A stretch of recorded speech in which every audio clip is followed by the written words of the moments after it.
কুমিল্লা সীমান্তে সম্প্রতি একটি পুকুরে কাটা তারের বেড়া নির্মাণ করেছে ভারতের সীমান্তরক্ষী বাহিনী বিএসএফ। পুকুরটি দুই দেশের সীমান্ত রেখার মাঝখানে হওয়ায় দীর্ঘদিন ধরে উভয় দেশের বাসিন্দারা এই পুকুরে গোসল সহ প্রয়োজনীয় কাজে ব্যবহার করত।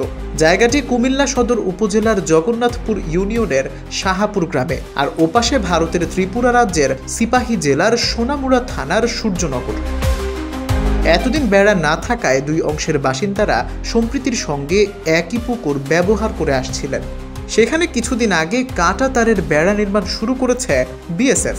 বর্তমানে সেই কাজ চলমান রয়েছে।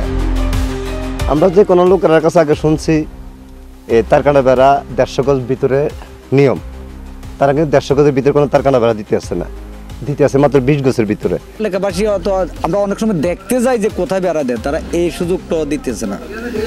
বন্দুক দেখায় বা গুলি করে দিব, সরে যাইতে বলে। তো 20 গজের ভিতরে বেড়া দিলে তো আমরা অত্র এলাকার মানুষ একটু বিপদে পড়বো। কেন এইদিকে হাঁটা চলা করা যাবে না।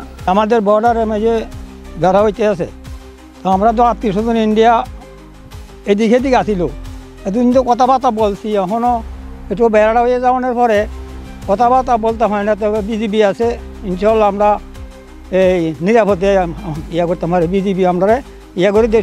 স্থানীয়দের অভিযোগ, আন্তর্জাতিক আইন লঙ্ঘন করে কাটা তারের বেড়া নির্মাণ করেছে বিএসএফ। কুমিল্লা 10 বিজিবি অধিনায়ক lieutenant colonel AM Zahid Parvez বলেছেন, বাংলাদেশ ও ভারতের সরকারের উচ্চ পর্যায়ের সিদ্ধান্তে কুমিল্লা সীমান্তের 0 পয়েন্টের কিছু অংশে 150 গজের মধ্যে বেড়া নির্মাণের অনুমোদন দেয়া হয়। তবে নকশার বাইরে কাজ করছে কিনা সর্বদা তা মনিটরিং করা হচ্ছে। এদিকে টহল জোরদার সহ পুকুরের কাছেই সার্বক্ষণিক বিজিবির সশস্ত্র সদস্যরা সতর্ক পাহারায় রয়েছেন। অপরদিকে ভারতীয় অংশে টহল বাড়িয়েছে বিএসএফও।